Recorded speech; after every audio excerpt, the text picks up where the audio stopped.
Greetings and welcome to the video. Let's jump to solving the problem before wasting time. For this problem we need 3 div.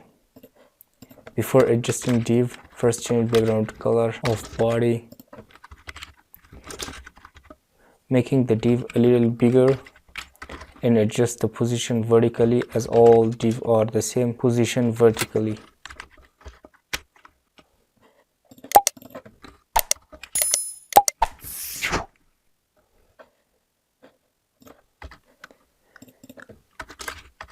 Giving border radius to change the shape of div.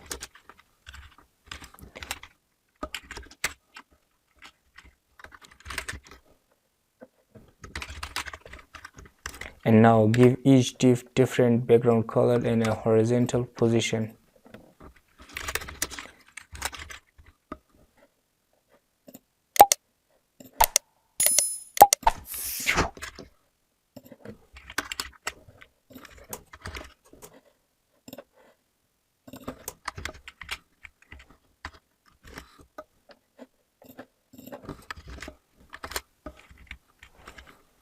Let's submit the code.